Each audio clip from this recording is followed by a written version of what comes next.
এই রুটেক্স নিরঞ্জন ইউটিউব চ্যানেলে সকলকে স্বাগত। আজকের এই ভিডিওর বিষয়বস্তু pay protection and service continuation. তো যে সকল এমপ্লয়িরা প্রাইমারিতে চাকরি করতেন, আপার প্রাইমারি বা সেকেন্ডারি সেকশনে চাকরিতে জয়েন করেছেন, তারা যদি পে প্রোটেকশন এবং সার্ভিস কন্টিনিউশন নিতে চান তাহলে কিভাবে আবেদন করবেন, টোটাল বিষয়টি আমি এখানে দেখাবো। কারণ আমার স্কুলে একজন দিদিমণি জয়েন করেছেন, তিনি প্রাইমারি স্কুলে 7 বছর চাকরি করেছেন। 2017-তে প্রাইমারিতে জয়েন করেছিলেন, 2024-এ আপার প্রাইমারিতে তিনি চাকরি পেয়েছেন। তো চাকরি পাওয়ার পর দেখা যাচ্ছে তার যা গ্রস স্যালারি, আপার প্রাইমারিতে যা গ্রস স্যালারি হয়েছে সেটা প্রাইমারি স্কুলের গ্রস স্যালারি থেকে 50 টাকা কম। তাহলে তিনি আপার স্কেলে জয়েন করেছেন, প্রাইমারি টু আপার প্রাইমারি, কিন্তু তার স্যালারি কমে গেছে। এটা তো হতে পারে না। তিনি কি এই কম স্যালারি নিয়েই কন্টিনিউশন করবেন? নিশ্চয়ই না। তার জন্য কিভাবে তিনি আবেদন করবেন?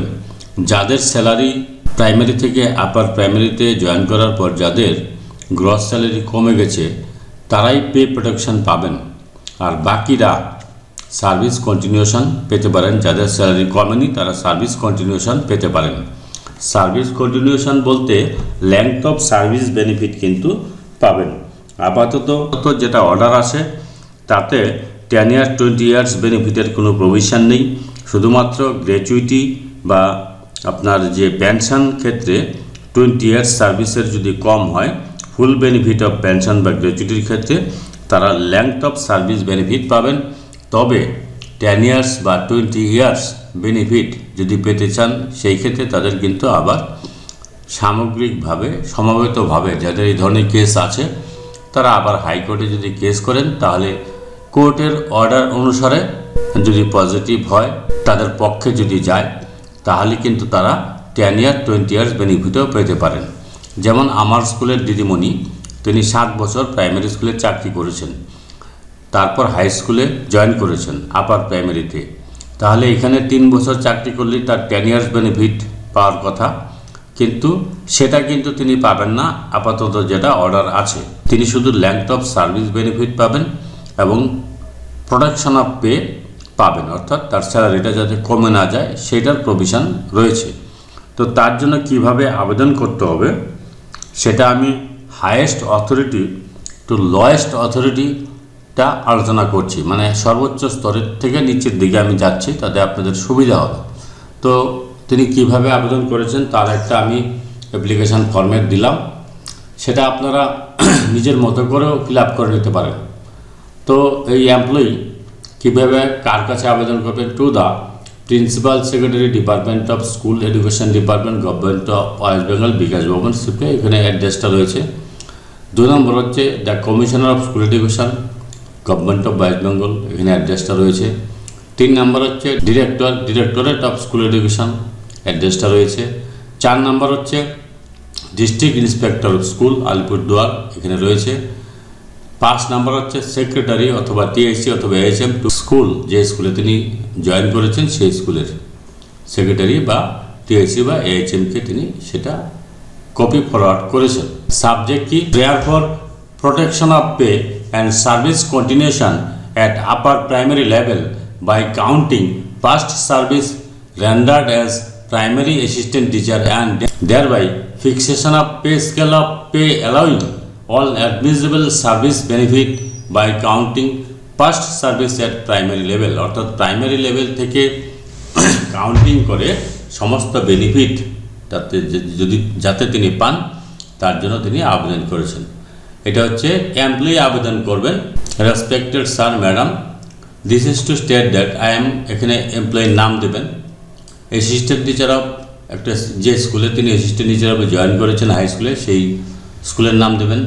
ভিলেজ পোস্ট অফিস অর্থাৎ স্কুলের অ্যাড্রেসটা দেবেন।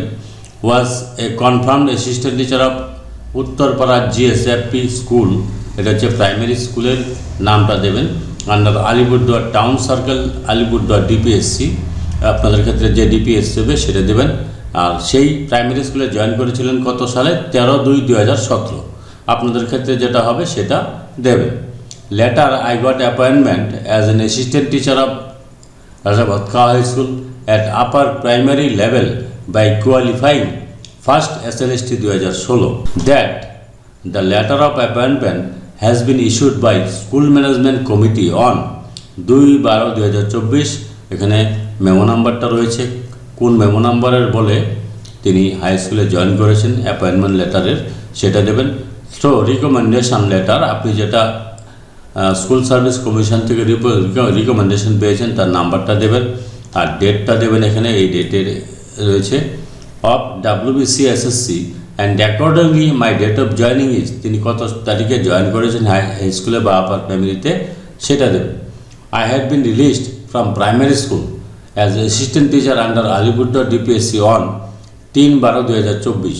অর্থাৎ তিনি প্রাইমারি স্কুলে চাকরিরত ছিলেন আলিপুরদুয়ার DPSCর আন্ডারে। তিনি 3/12/2024 সেখান থেকে রিলিজ নিয়েছেন। The memo number of release order হচ্ছে, মেমো নাম্বারটা রিলিজ অর্ডারে দেওয়া রয়েছে। It is noted that earlier recruitment authority Alipurduar DPSC provided NOC। এখানে আরও উল্লেখ করা যায় যে আলিপুরদুয়ার DPSC থেকে আমাকে NOC দেওয়া হয়েছিল, যার মেমো নাম্বার হচ্ছে এত। অর্থাৎ আপনি যদি কোনো জায়গায় চাকরি করেন তার পরবর্তীতে যদি হায়ার স্কেলে বা অন্য কোনো জবে অ্যাপ্লাই করেন তাহলে কিন্তু আপনার যে আগে যে জায়গায় চাকরি করতেন তার অথরিটির কাছ থেকে কিন্তু NOC নিতে হয়। তো তিনি DPSC থেকে প্রাইমারি স্কুলে যেতে চাকরি করতেন, DPSC থেকে NOC নিয়েছিলেন, যার মেমো নাম্বারটা দেওয়া রয়েছে। NOC যদি না নিয়ে থাকেন তাহলে কিন্তু সার্ভিস কন্টিনিউশন পাবেন না। I am suffering from financially due to much lower salary than before every month. অর্থাৎ তিনি হাই স্কুলে জয়েন করার পর, প্রাইমারি থেকে হাই স্কুলে জয়েন করার পর তিনি কম স্যালারি পাচ্ছেন প্রতি মাসে। Hence I am playing for service continuation, তার জন্য আমি সার্ভিস কন্টিনিউশনের জন্য আবেদন করছি। অ্যান্ড প্রোটেকশন অফ পে, এবং প্রোটেকশন যাতে হয়, পেটা আমার যাতে স্যালারিটা কমে না যায় তার জন্য আবেদন করছি। At upper primary level by counting past service, আমার পূর্বের সার্ভিস যাতে কাউন্টিং করা হয়। Rendered as primary assistant teacher, যেখানে আমি প্রাইমারি অ্যাসিস্ট্যান্ট টিচার হিসেবে সার্ভিস করেছিলাম। And there by fixation of scale of pay allowing all admissible service benefit including arrear by counting past service at primary level. অর্থাৎ primary level থেকে আমার যে length of service benefit counting করার যত রকম সুবিধা রয়েছে সেগুলো যাতে আমাকে দেওয়া হয় পে ফিক্সেশনের মাধ্যমে, তার জন্য আমি আবেদন করছি। Please treat this urgent and do the needful so as to get past service benefit.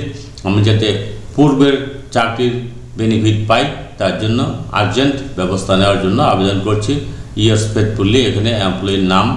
আর এই লেটারটাতে কিন্তু আপনি যে স্কুলে চাকরি করেন বর্তমানে হাই স্কুলে, তার যে HM বা TIC আছেন তার একটা সিগনেচার এবং সিল সাইন নিতে হবে। এবার কি কি ডকুমেন্ট আপনাকে দিতে হবে সাথে, এই যে চিঠিটা করলেন তার সাথে আপনাকে কি কি ডকুমেন্ট দিতে হবে? 1 নাম্বার প্রাইমারি স্কুল, প্রাইমারি স্কুলের ক্ষেত্রে কি কি ডকুমেন্ট দিতে হবে? অ্যাপয়েন্টমেন্ট লেটার দিতে হবে, প্রাইমারিতে যে আপনি জয়েন করেছেন অ্যাপয়েন্টমেন্ট লেটার সেটা দিতে হবে, জয়েনিং রিপোর্ট দিতে হবে, কনফার্মেশন লেটার দিতে হবে যদি আপনার কনফার্মেশন হয়ে থাকে। হাই স্কুলের ক্ষেত্রে কী কী ডকুমেন্ট দিতে হবে? যে স্কুলে জয়েন করেছেন, রিকমেন্ডেশন লেটার SSC যেটা দিয়েছে, অ্যাপয়েন্টমেন্ট লেটার যেটা MC দিয়েছে, জয়েনিং রিপোর্ট দিতে হবে, অ্যাপ্রুভাল লেটার যেটা DI দিয়েছে সেটা দিতে হবে, NOC from previous recruitment authority Alipurduar DPSC। অর্থাৎ আলিপুরদুয়ার DPSCতে আপনি যে NOC নিয়েছেন DPSC থেকে হাই স্কুলের যে চাকরিতে বসার পূর্বে তার কপিটা দিতে হবে। তারপর আপনি DPSC থেকে রিলিজ অর্ডার যেটা নিয়েছেন, release order from Alipurduar DPSC সেটা দিতে হবে। তারপর 5 নম্বরের last month pay slip LPC of primary school, অর্থাৎ প্রাইমারি স্কুলের যে last month pay slip, last কত স্যালারি ছিল সেটা দিতে হবে। And first month pay slip of high school, এবং হাই স্কুলে জয়েন করার পর তিনি প্রথম যে পে স্লিপটা পেয়েছেন সেটা দিতে হবে। তাহলে তার ডিফারেন্স অফ স্যালারিটা বোঝা যাবে হাই স্কুলের আর প্রাইমারি স্কুলের, তার গ্রস থেকে ক্যালকুলেশন করেই বোঝা যাবে যে তার কত কম পাচ্ছেন তিনি। তারপরে জিও নাম্বার 269, এটা কাদের ক্ষেত্রে অ্যাপ্লিকেবল হবে? যারা প্রাইমারি থেকে জিও নাম্বারটা কত 16/4/1996, এটা আপনি গুগলে সার্চ করলে পেয়ে যাবেন। এই জিও নাম্বারটাও দিতে হবে যারা প্রাইমারি থেকে আপার প্রাইমারিতে গেছেন, এবং আধার রিলেভেন্ট ডকুমেন্ট দিতে হবে। এছাড়াও অনেকগুলো ডকুমেন্ট দিতে হবে, সেগুলো আমি পরে আলোচনা করছি। এইবার আসছি আমি ডিআইকে একটা প্রেয়ার করতে হবে। ডিআইকে প্রেয়ার করবেন কিভাবে? Prayer for service continuation and pay protection and fixation of pay, memo number দেওয়া রয়েছে এখানে। তারপরে serial number of DCRB 1921 for all existing death cum retirement benefit. Respected madam, I have taken note of the information you have provided regarding, এখানে দেখুন এই এমপ্লয়ির নাম রয়েছে assistant teacher, who has joined school in permanent vacancy with effect from, তিনি 4 December 2024 হাইস্কুলে join করেছেন। এটা কে লিখবেন? এটা লিখবেন প্রধান শিক্ষক। প্রধান শিক্ষক লিখবেন। প্রধান শিক্ষককে তার আগে একটা লেটার দিতে হবে, সেটা পরবর্তীতে আসছে। আমি বলছিলাম যে আমি উপর থেকে নিচের দিকে আলোচনা করছি। তো he has background as a primary school teacher from 13/2017 to December 3/2024, অর্থাৎ তিনি যে জয়েন করেছেন ডিসেম্বর 4/2024, তার আগে তিনি ফেব্রুয়ারি 13/2017 থেকে ডিসেম্বর 3/2024 পর্যন্ত প্রাইমারি স্কুলে চাকরি করতেন আলিপুরদুয়ার ডিপিএসসির আন্ডারে। I along with school management committee members আর forwarding to mister Basu's application for service continuation pay protection for further consideration. অর্থাৎ এটা কিন্তু বিদ্যালয়ের টিআইসি বা প্রধান শিক্ষক লিখছেন যে আমি আমার বিদ্যালয়ের যে এমসি রেজুলেশন সহ ফরওয়ার্ডিং লেটার সহ সব কিছু তার পে প্রোটেকশনের জন্য পাঠাচ্ছি। তো necessary test to appear, name এখানে তো mister Basu, designation assistant teacher, date of joining দেওয়া রয়েছে। Previous service primary school teacher February 13/2017 থেকে December 3/2024, request service continuation and pay protection. এইবার ইউজ ফেথফুলি, এটা কিন্তু প্রধান শিক্ষক বা ডিআইসি লিখবেন ডিআইকে।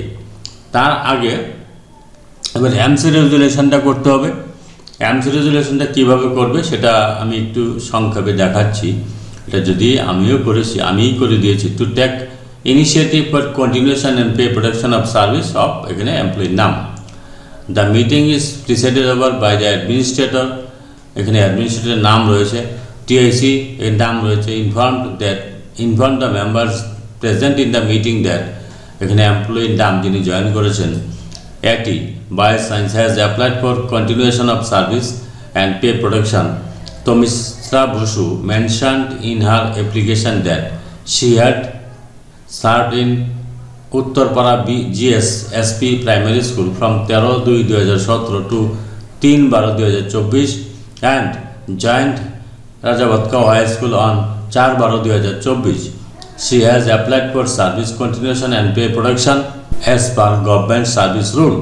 It is decided unanimously in the meeting in presence of administrator TIC and staff council that TIC will take initiative for pay protection and service continuation as per government rule. Eta MC resolution. As there is no other discussion left, the meeting is resolved with vote of thanks to the chair. এটা হচ্ছে MC resolution এর copy দিতে হবে সাথে। আর NXR P কিন্তু আপনাকে fill up করতে হবে। NXR P এটা কিন্তু নতুন এডিশন হয়েছে। NXR P কিন্তু অনেক কয়টা পার্ট রয়েছে প্রফর্মা। দেখুন এর নেম অফ NXR P কী করে ফিল আপ করবেন, এটা যদি আপনাদের কাছে না থাকে তাহলে আপনারা আমাকে হোয়াটসঅ্যাপ করবেন। ব্ল্যাঙ্ক ফরম্যাট আমি আপনাদেরকে হোয়াটসঅ্যাপে পাঠিয়ে দেবো। নেম অফ দ্য অফিসার, এখানে এমপ্লয়ির নাম, date of birth, present post assistant teacher, details of present সার্ভিসের তথ্য দিতে হবে। Recruiting procedure whether through PSC SSC, এখানে WBCSC লিখলেন। Appointing authority west Bengal board of secondary education, joined in the post of assistant teacher, date of joining দিলেন। Pay scale in the post of joining ROPA 2019, level 11, sell 1, order number, এখানে আপনার যে joining order অ্যাপয়েন্টমেন্টের যেটা রয়েছে সেটা দিলেন। তারপর date এখানে দিয়ে দিলেন। Date of confirmation the present পোস্টে কনফার্মেশন হয়নি তাই নো দিয়ে দিলাম। অর্ডার নাম্বার, এখানে ডেট ফাঁকা রয়েছে। Weather covered under CPF GPF, এখানে ইয়েস করে দিলেন। Pension rule DCRB scheme applicable হবে, এটা কিন্তু টিচার ইনচার্জ প্রধান শিক্ষক সাইন করে দেবেন, signature of the competent authority. এটা গেল আপনার ফরম্যাটের একটা পার্ট। এবার ডিটেলস অফ ফার্স্ট সার্ভিস, অর্থাৎ তিনি প্রথম যেখানে চাকরি করতেন তার তথ্যটা দিতে হবে। নেম অফ দ্য অফিসার অর্থাৎ এমপ্লয়ির নাম দিতে হবে, দিলেন। তারপর হচ্ছে recruiting procedure, whether through PSC, RRB, any other organisation, west Bengal board of primary education দিলেন এখানে। তারপরে অ্যাপয়েন্টিং অথরিটিকে DPSC Alipurduar. Joining the post of assistant teacher কয় তারিখে জয়েন করেছেন, পে স্কেল কত PB2, জয়েনিং অর্ডারের নাম্বারটা এখানে আপনি দিয়ে দিলেন, জয়েনিং ডেট দিয়ে দিলেন। তারপর হচ্ছে release from the post of designation, assistant teacher থেকে রিলিজ হয়েছেন। Pay scale in the post held last PB3 level 9, এটা হচ্ছে প্রাইমারি স্কুলের তথ্য। তার ডেট অফ রিলিজ কত, 3/12/2024, অর্ডার নাম্বারটা এখানে রয়েছে। Date release order, date 18/12/2024। Whether allowed in lien নিয়েছেন কিনা, নেয়নি, তাহলে এগুলো নো দিয়ে দিলেন সব। Whether applied through proper channel, হ্যাঁ প্রপার চ্যানেলে অ্যাপ্লাই করেছিলেন কিনা, ইয়েস। প্রপার চ্যানেল বলতে আপনার ডিপিএসসির চেয়ারম্যানের কাছে এনওসির জন্য অ্যাপ্লাই করেছিলেন কিনা, সেটা ইয়েস করে দিলেন। যদি নো করে দেন তাহলে কিন্তু কন্টিনিউশন পাবেন না। Whether competent authority accorded permission, competent authority অর্থাৎ আপনার প্রাইমারি স্কুলের যে ডিপিএসসি চেয়ারম্যান তা আপনাকে পারমিশন দিয়েছে কিনা, এটা ইয়েস করে দিলাম। অর্ডার নাম্বার দিয়ে দিলাম, ডেট দিয়ে দিলাম। তারপর whether covered under CPF, GPF yes করে দিলাম, GPF। তো এটা আপনারা দেখে নেবেন। Pension rule, DCRB scheme applicable, তো এটা কিন্তু verified and found correct only details of first service. এখানে sub inspector school Alipurduar circle, এখানে কিন্তু SI এর সাইন নিতে হবে। এবার হচ্ছে ডিটেলস অফ সেকেন্ড সার্ভিস তার নেই, তাহলে এখানে তার এগুলো নট অ্যাপ্লিকেবল, ক্রস দিয়ে নট অ্যাপ্লিকেবল করে দেবেন। এগুলো দেখুন third service not applicable, fourth service, details of intermediate service, এগুলো নট অ্যাপ্লিকেবল, এখানে সাইন করে দেবে, এমপ্লয়ি লিখে দেবে। এবার পার্ট 2, এখানে আর কিছু লিখতে হবে না। এটা হচ্ছে এমপ্লয়ি জয়নিং রিপোর্ট, যে নতুন বিদ্যালয়ে জয়েন করেছেন সেকেন্ডারি স্কুলে বা প্রাইমারি স্কুলে, তার জয়নিং রিপোর্টটা দেবেন। এখানে জয়নিং রিপোর্ট রয়েছে। তারপরে জয়নিং রিপোর্টের পরে দেখুন কি আছে, এখানে তার রিকমেন্ডেশন লেটার রয়েছে, স্কুল সার্ভিস কমিশন থেকে যে রিকমেন্ডেশনটা পেয়েছেন সেটা রয়েছে। তিনি approval of appointment, approval copy, high স্কুলে জয়েন করার পর যে অ্যাপ্রুভাল পেয়েছেন সেটা রয়েছে। তারপরে অ্যাপয়েন্টমেন্ট লেটারের কপি, হাই স্কুল থেকে MC থেকে যে অ্যাপয়েন্টমেন্ট লেটার দেওয়া হয়েছে তার কপি দেওয়া হলো। রিকমেন্ডেশন লেটার হাই স্কুল থেকে, এটা ডাবল হয়ে গেছে। তারপরে হাই স্কুলে যেখানে জয়েন করেছেন MC ভ্যালিডেশন সার্টিফিকেট দিতে হবে, ভ্যালিড কতদিন আছে MC। তারপর হাই স্কুলে যেখানে জয়েন করেছেন সেখানে নো লিটিগেশন সার্টিফিকেট দিতে হবে, অর্থাৎ তার পোস্টের কোনো লিটিগেশন নেই। Certified that no litigation is pending against the sanction post of assistant teacher by science EP, এখানে স্কুলের নামটা দিয়ে দিলাম। তারপর হচ্ছে পে স্লিপ, এটা হচ্ছে কোন পে স্লিপ, হাই স্কুলের যে জয়েন করেছেন তার ফার্স্ট পে স্লিপ এটা। প্রাইমারি স্কুলে যে যা লাস্ট পে স্লিপটাও দিতে হবে। তারপর স্কুলের রিকগনিশন, স্কুল যে রিকগনাইজড হয়েছে হাই স্কুল হিসাবে এবং জুনিয়র হাই স্কুল হিসাবে তার রিকগনিশন অর্ডারটা দিতে হবে। তারপরে ডিপিএসসি থেকে যে তাকে NOC দেওয়া হয়েছে, এই NOCটার এই কপি, এটার আমি ভিডিও আগে দিয়েছি কিভাবে NOC দেবে ডিপিএসসি থেকে। তারপর দেখুন এই প্রাইমারি স্কুলের টিচাররা একটা কেস করেছিলেন সার্ভিস কন্টিনিউশনের জন্য, যেটা হচ্ছে 17/1/2025 তার অর্ডার বের হয়। সেই অর্ডারে কিন্তু সার্ভিস কন্টিনিউশন এবং পে প্রোটেকশনের কথা বলা রয়েছে, এই অর্ডারটাও দিয়ে দিলাম। প্রপার চ্যানেলে এখানে অ্যাপ্লাই করতে হবে ইত্যাদি সব বলা রয়েছে, এটা আপনারা পড়ে নেবেন পজ করে দরকার হলে, কারণ অনেক বড় হয়ে যাবে ভিডিওটি, তার জন্য আমি আরও শর্টকাট করে এগুলো আর আমি পড়ছি না, এটা আপনারা পড়ে নেবেন। যদি কারো এই অর্ডারগুলো প্রয়োজন হয় আমাকে হোয়াটসঅ্যাপ করবেন, আমি পাঠিয়ে দেবো, এগুলো পজ করে আপনারা পড়ে নিতে পারেন। এবার আর একটা বিষয় দেখাচ্ছি যে কী কী ডকুমেন্ট আপনাকে দিতে হবে, তার একটা আমি আলাদা তালিকা করেছি, যেগুলো যদিও আগে আলোচনা করেছি। Forwarding letter from school, MC registration copy, application letter from the incumbent, এগুলো সবই আমি দেখিয়েছি। প্রাইমারি সার্ভিস ডকুমেন্ট, প্রাইমারিতে যে সার্ভিস করতেন তার কী কী ডকুমেন্ট লাগবে, appointment letter, previous service, joining report লাগবে, প্রাইমারির সার্ভিস বুক লাগবে, কম্পিটেন্ট অথরিটির সিগনেচার করা, approval order copy, grade pay enhancement order রোববার 2019, অপশান ফিক্সেশন অর্ডার কপি, এইগুলো আপনারা একটু পড়ে নেবেন কী কী ডকুমেন্ট লাগবে, সেটা কিন্তু এখানে রয়েছে। No litigation certificate from SI, তারপরে prayer copy to appear TET, admit card TET, office order NOC, তারপরে prayer copy to appear interview, intimation letter, office order NOC, এগুলো একটু লাস্ট পেজ সার্টিফিকেট, এগুলো আমি আগে আলোচনা করেছি, তো এটা আপনারা একটু দেখে নেবেন। এই ডকুমেন্টগুলো আপনার লাগবে। সেকেন্ডারি সার্ভিস ডকুমেন্ট কী কী লাগবে? Recommendation letter, West Bengal school service commission, appointment letter, joining report in present service, approval copy, service book at present service, pay slip, ISMS, non litigation, MC validation, school recognition order copy, post sanctioning order copy, এগুলো লাগবে। তারপরে আর কী কী লাগবে? Admit card, educational qualification, মাধ্যমিকের admit card, marksheet of MP, certificate of MP, marksheet of HS, certificate of HS, marksheet of graduation, certificate of graduation, তারপরে marksheet of B Ed, certificate of B Ed, caste certificate, এগুলো যদি থাকে এগুলো দেবেন আপনারা। Notification of recruitment ইত্যাদি, এখানে অনেক কিছু রয়েছে। এবার যেটা দিতে হবে জিও 269, কাদের দিতে হবে? যারা প্রাইমারি থেকে আপার প্রাইমারিতে যাচ্ছেন বা সেকেন্ডারিতে যাচ্ছেন তারা এটা দেবেন। এখানে অনেকগুলো জিও রয়েছে, যাদের ক্ষেত্রে যেটা অ্যাপ্লিকেবল হবে তারা সেটা দেবেন। তো এই জিওটা কিন্তু আমার ওই কপিতে দেওয়াই রয়েছে, দেখুন আপনাদের দেখাচ্ছি। এই যে এটা হচ্ছে সেই জিওটা 269, এই যে এটা হচ্ছে government of west Bengal, Jio number হচ্ছে এই যে 269, সেকেন্ডারি 16/4/1996 দেওয়া হয়েছিল। এই জিও কপিটাও দিতে হবে সাথে। তো এইভাবে আপনারা যারা পে প্রোডাকশন এবং সার্ভিস কন্টিনিউশন পেতে চান তারা এইভাবে আবেদন করতে পারেন। এখানে দেখুন এটা ব্ল্যাক ফর্মেট একটা দেখাচ্ছি আমি, যে এই যে আপনার যে অর্ডারটা হয়েছে 27/5/2019-এ, যে introduction of new format for furnishing details of service regarding counting pass service, তার জন্য একটা নতুন ফরম্যাট অ্যাড করা হয়েছে, সেটা হচ্ছে ফরম্যাট পি। এই যে অ্যানেক্সার পি, অ্যানেক্সার পিটা কিন্তু আমি ফিল আপ করা দেখিয়েছি, এটা হচ্ছে অ্যানেক্সার পি। এটা যদি কারো ব্ল্যাঙ্ক লাগে তাহলে আমাকে হোয়াটসঅ্যাপ করবেন, আমি আপনাদেরকে পাঠিয়ে দেবো। যদি ভিডিওটি ভালো লাগে please like, share and subscribe this channel to get notification of the next update. Thanks for watching this video.